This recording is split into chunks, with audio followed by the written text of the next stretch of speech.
Béni soit Dieu et Père de notre Seigneur Jésus-Christ, qui ne cesse de manifester le preuve de son amour sur nous, principalement en ce qu'il nous accorde gracieusement le souffle de vie.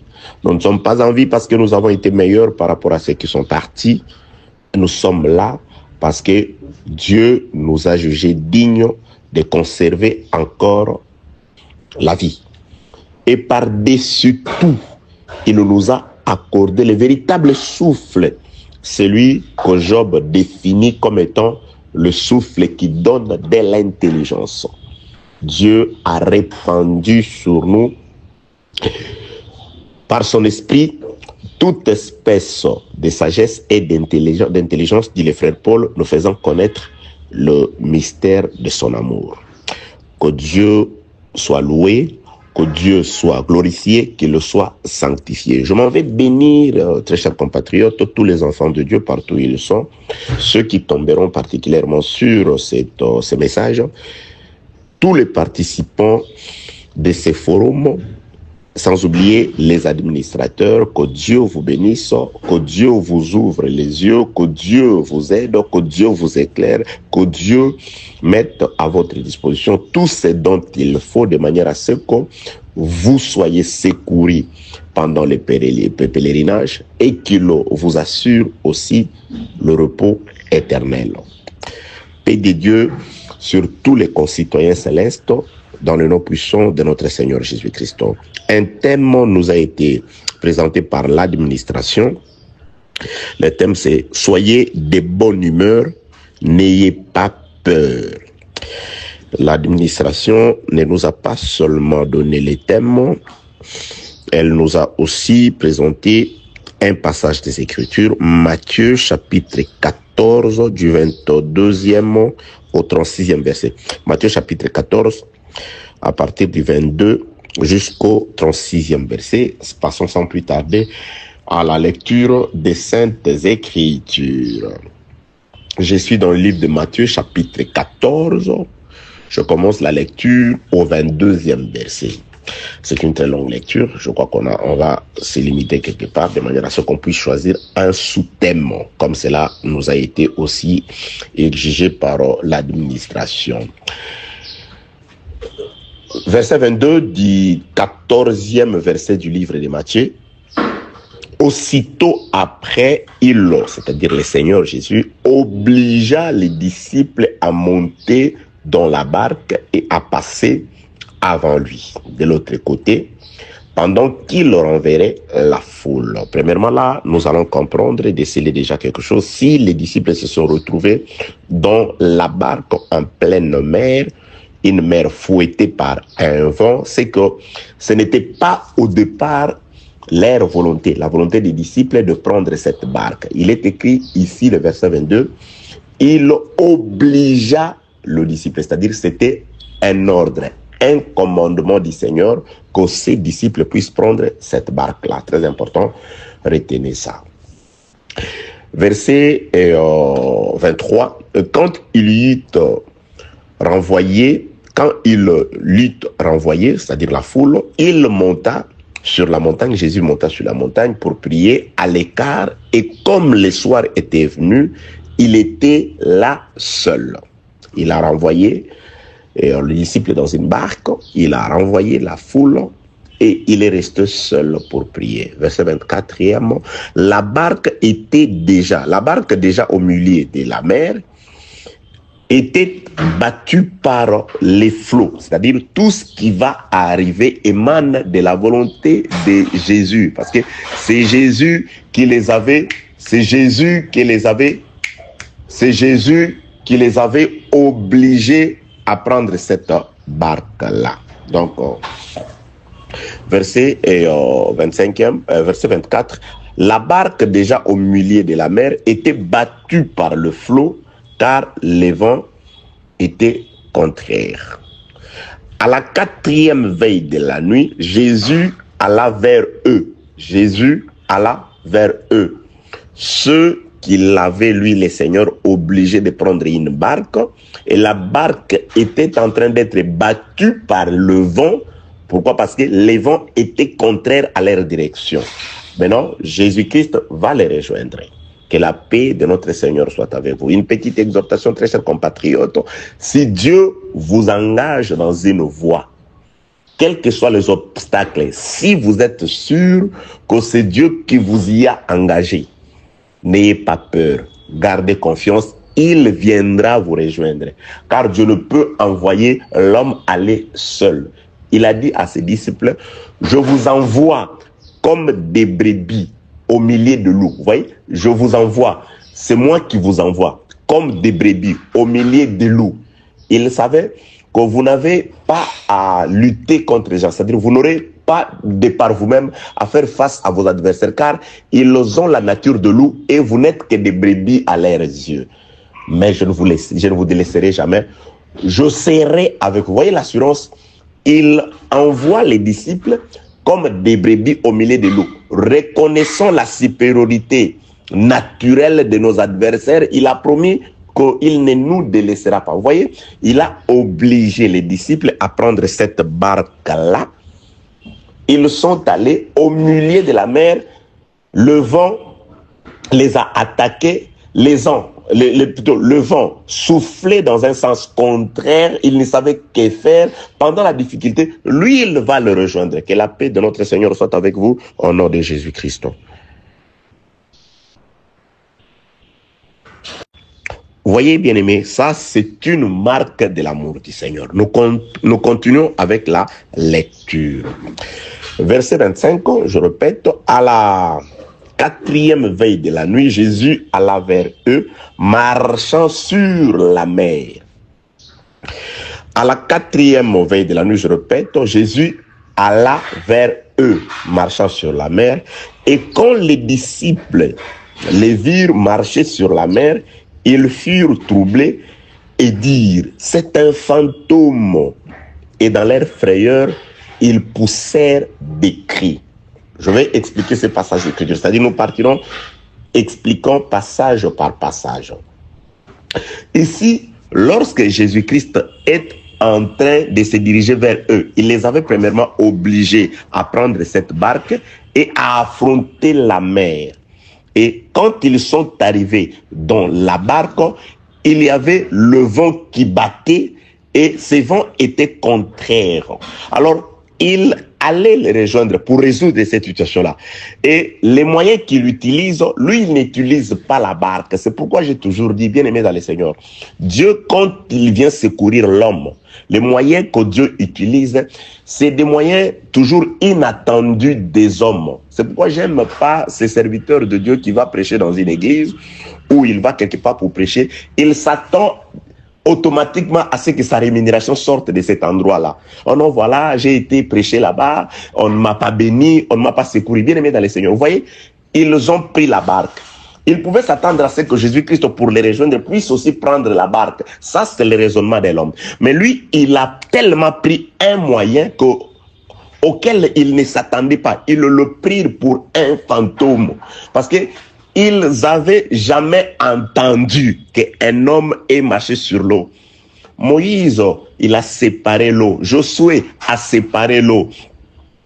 Et Élie et Élisée, ils ont séparé l'eau. Mais cette fois-ci, lui, il va marcher sur l'eau. Que la paix de notre Seigneur soit avec vous au nom de Jésus-Christ. Vous voyez, donc, il va marcher. Ils avaient jamais ouï dire qu'il y avait quelqu'un qui avait marché sur l'eau. Mais Moïse avait quand même écrit que au commencement, l'Esprit de Dieu mouvait sur l'eau. Donc là, ils étaient partagés. Mais c'est qui? C'est l'Esprit de Dieu ou c'est un fantôme? Vous voyez?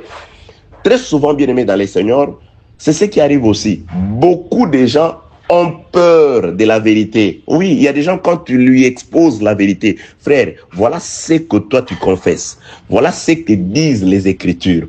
Voilà l'église que toi tu fréquentes. Comment ils adorent, comment ils enseignent. Mais voilà ce que disent les Écritures. Suis les Écritures. Ils ont peur de la vérité. Il y a des gens qui ont peur de la vérité, comme les disciples, parce qu'ils n'avaient jamais vu quelque chose de pareil. Il y a des gens, tu lui présentes la vérité, tu lui dis des choses cachées par rapport aux Écritures. Il y a de preuves, ils disent non, il dit non, voilà. Moi, on ne m'a jamais prêché comme ça. Non, non, non, non. Reste avec ces choses-là. Que la paix de notre Seigneur soit avec vous, au nom de Jésus-Christ. Là, le Seigneur est en train d'arriver.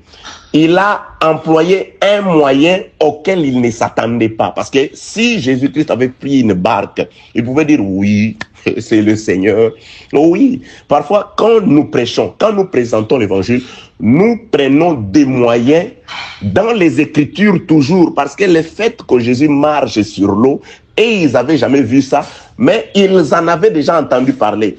Au commencement, l'Esprit de Dieu mouvait sur l'eau. Or, Jésus était la plénitude de l'Esprit dans un corps. Donc, il doit confirmer que l'Esprit du commencement, c'est celui-là qui avait revêtu le corps et il était venu au secours de ceux qu'il avait envoyés dans la barque et qui se faisaient battre par le vent. Donc, il est venu combattre le vent pour eux en leur faveur. Que la paix de notre Seigneur soit avec vous, au nom de Jésus-Christ.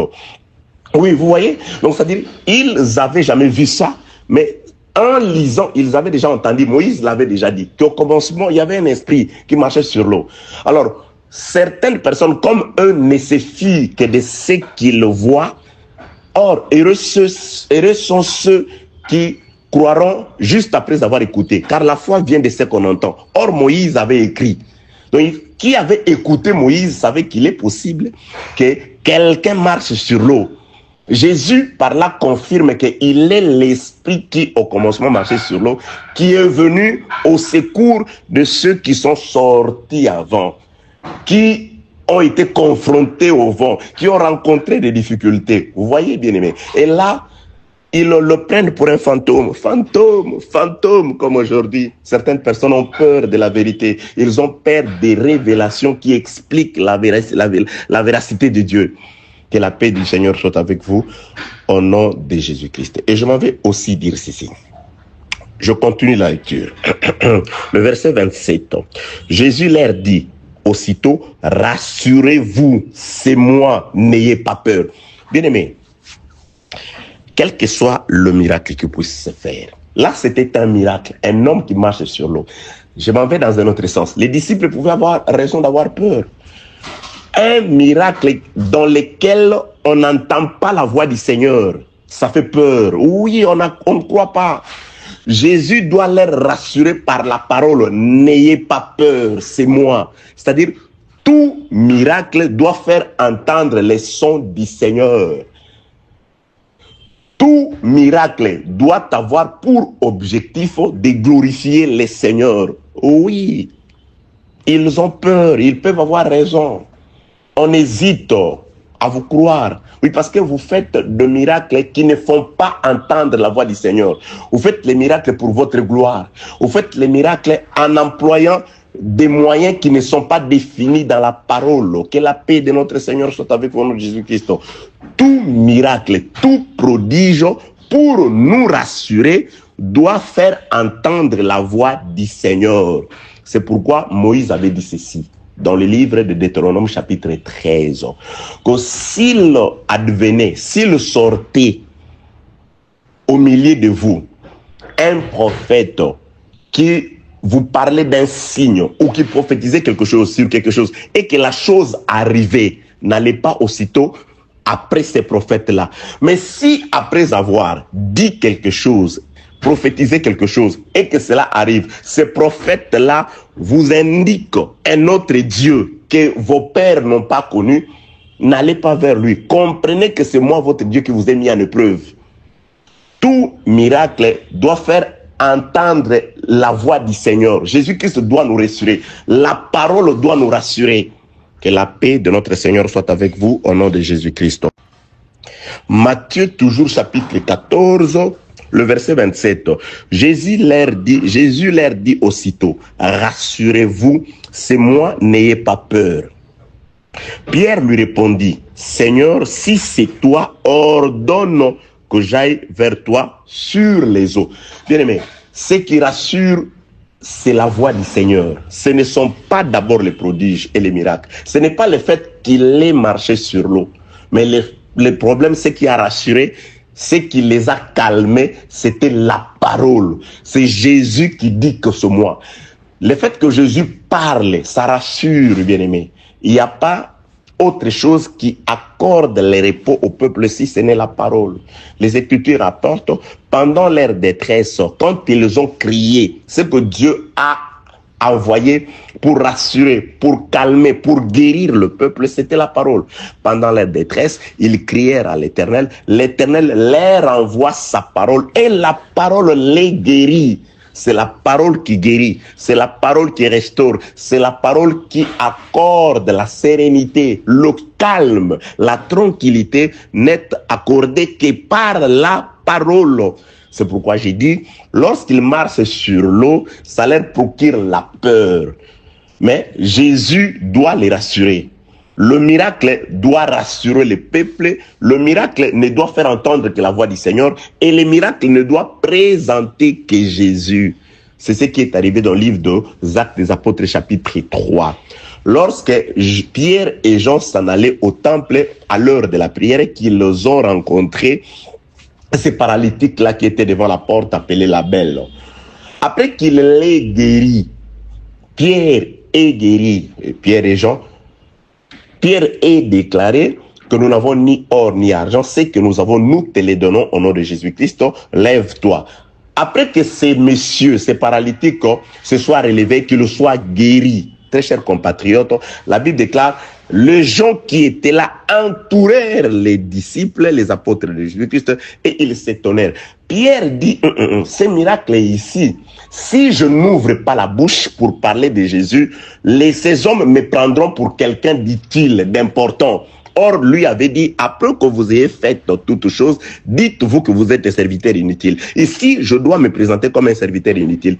Pierre ouvrit la bouche et s'adressa à la foule. Qu'est-ce que vous avez à nous fixer comme si c'est nous qui avons fait ces miracles? C'est Jésus que vous avez crucifié. C'est en son nom, c'est par Jésus que cet homme se retrouve aujourd'hui en bonne santé. Vous voyez? C'est-à-dire, quand on voulait les glorifier, ils ont dit non, ce miracle doit être signé, cacheté Jésus. Tout acte doit être fait au nom de Jésus pour la gloire de Jésus.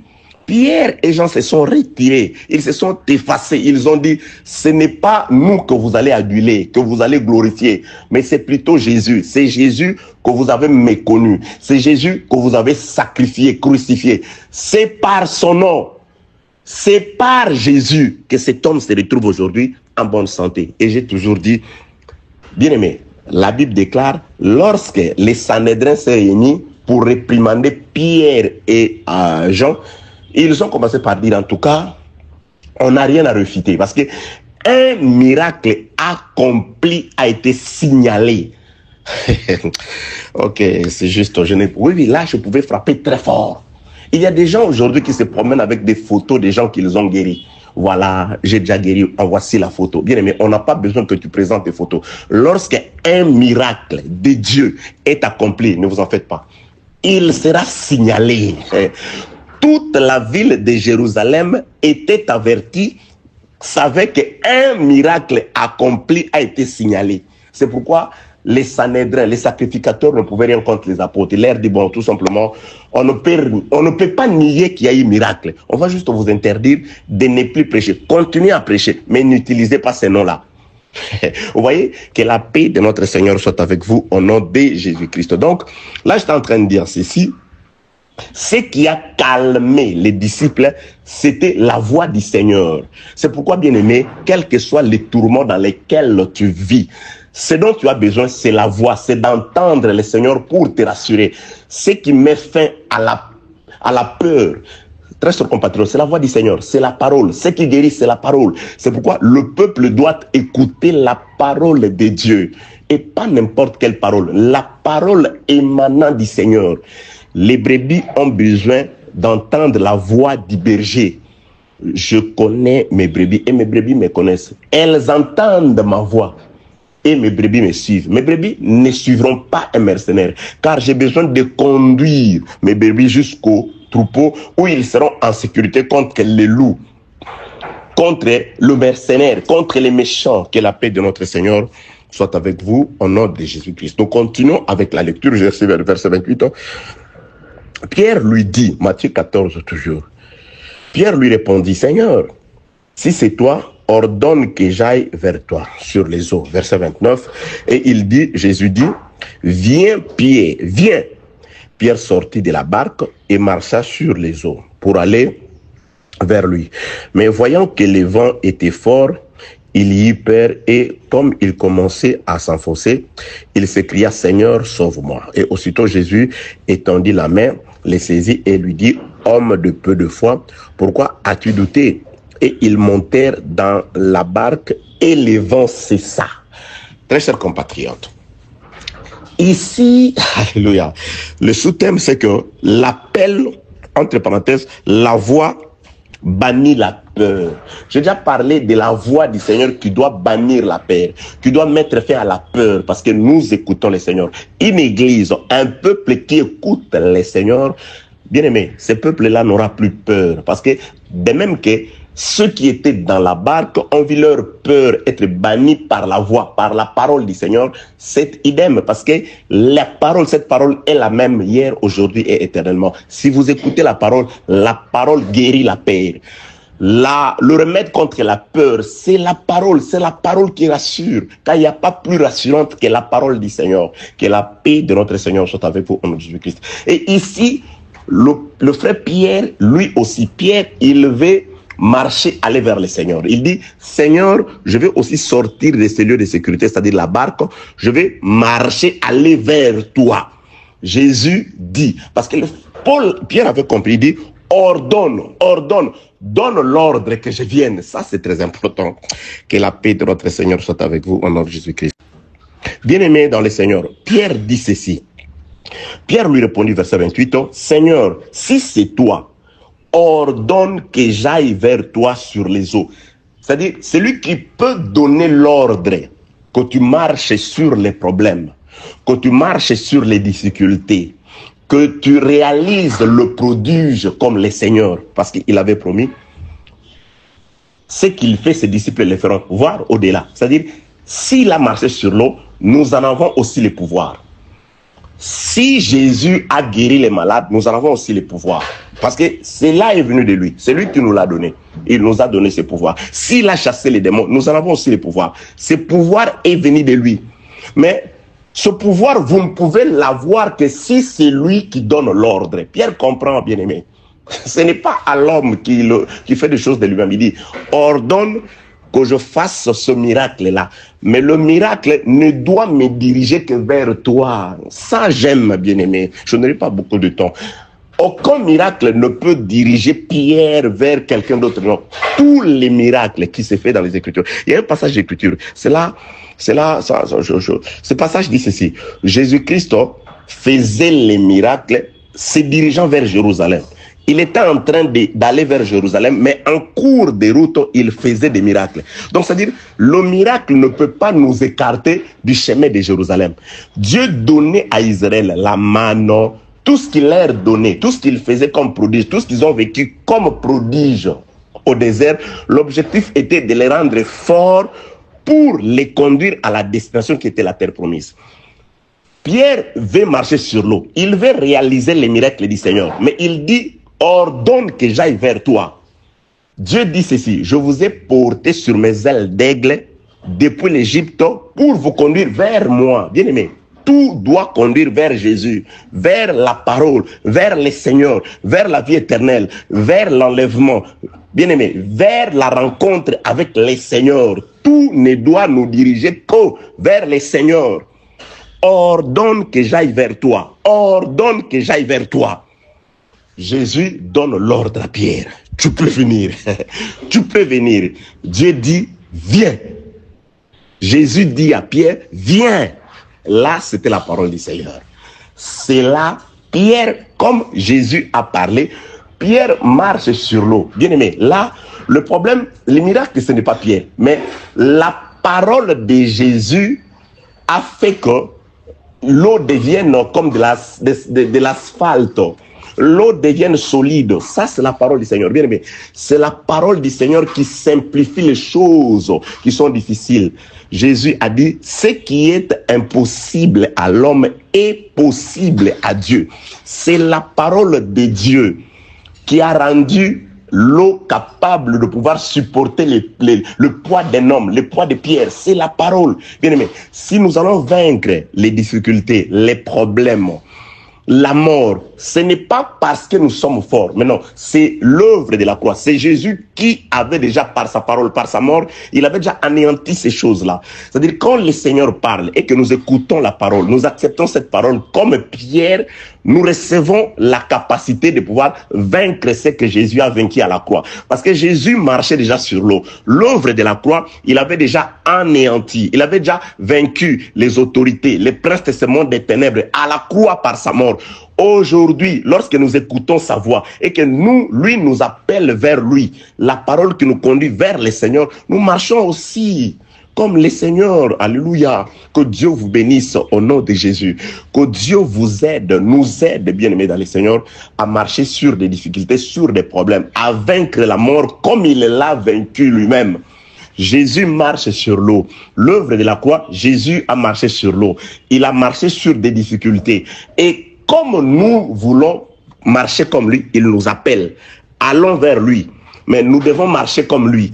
Victorieux sur l'eau, victorieux sur la mort, victorieux sur les maladies, victorieux sur les difficultés, sur les fausses doctrines, les fausses interprétations, parce que Jésus l'a fait. Que la paix du Seigneur soit avec vous au nom de Jésus-Christ. Mais qu'est-ce qui arrive? Jésus a appelé Pierre. Il a écouté la voix. Il marche sur l'ordre du Seigneur. Bien-aimé, Dieu vous a appelé. Vous allez vers Dieu parce que lui vous a appelé. Parce que lui est là. Jésus est là. Il marche sur l'eau. Il est sur l'eau. Il a vaincu par l'œuvre de la croix. Croyez que Jésus a vaincu et vous allez vous diriger vers lui. Pierre va vers Jésus. Jésus l'a appelé. Jésus a parlé. J'ai ordonné que tu viennes. Et là, il regarde maintenant les vents. Il regarde les difficultés. Il regarde les circonstances. Il regarde la conjoncture. On lui dit en tout cas, par rapport à ce que tu vis, par rapport à, voilà, il commence à regarder les vents qui battaient déjà. Or, les vents battaient lorsqu'ils étaient seuls dans la barque. Lorsque Jésus les a renvoyés le premier. Les barques, c'était normal. Il est resté, avant que le Seigneur ne vienne. Nous étions dans le monde venu le premier. C'était normal que les esprits impurs, que la mort puisse nous troubler. Ça, c'était normal. Mais il est venu nous rejoindre. Il est quelque part. Il appelle Pierre. Pierre considère encore les vents. Pierre oublie qu'il ne marche pas parce que lui veut marcher, mais parce que le Seigneur lui a donné l'ordre. Viens. Impératif, viens. Et quand il a parlé, c'est que Jésus a déjà résolu le problème. Et Pierre ne se dirigeait pas vers un prophète, vers Blanchard, vers qui que ce soit. Il se dirigeait vers le Seigneur. Donc il était évident que Pierre ne considère pas les circonstances, qu'il ne considère pas la conjoncture, qu'il ne considère pas l'état de sa maladie, de sa situation, que Pierre ne considère pas combien a duré la morsure du serpent, combien est méchant le venin des serpents, mais Pierre devait regarder le serpent que Moïse avait élevé, parce que le serpent d'airain était là comme solution pour ceux qui avaient été mordus par le serpent de la terre, par des problèmes, par des difficultés. Jésus est là, l'œuvre de la croix est là, il est sur l'eau. Il nous appelle vers lui, quels que soient les problèmes et difficultés, accrochons-nous à Jésus. Regardons la parole de Dieu. Et là, il considère les vents, il commence à s'enfoncer. Jésus-Christ vient les secourir parce qu'il l'avait appelé. Il dit, homme de peu de foi. Bien aimé, la foi, c'est la confiance en la parole du Seigneur. À la foi, c'est celui qui croit que comme c'est le Seigneur qui m'a appelé, comme je me dirige vers le Seigneur, pas vers un homme, voilà l'importance d'écouter la voix du Seigneur par le ministère véritable. Et la voix du Seigneur qui ne vous conduit que vers Jésus, qui ne vous fait faire plutôt que les choses pour la parole, pour Jésus. Bien aimé, si vous êtes en train de suivre cette voie-là et que vous allez vers Jésus, vous n'avez pas à considérer les circonstances et vous n'avez pas à avoir peur. Ici, Jésus dit, homme de peu de foi. Pourquoi? Parce que tu as douté de mes paroles. Moi, je t'avais dit, viens. Le Seigneur dit, va et tu iras. Le Seigneur dit, tu peux. La parole, bien-aimée, nous accorde des assurances, nous accorde des faveurs. Nous pouvons vaincre. Nous allons vaincre. Pas parce que nous sommes spéciaux, mais parce que c'est lui qui nous a appelés. Parce que nous nous dirigeons vers lui. Parce que notre enseignement nous conduit à Jésus. Oui, il a dit à ses disciples, Marc chapitre 4, verset 35, allons à l'autre bord. Lui, il a parlé.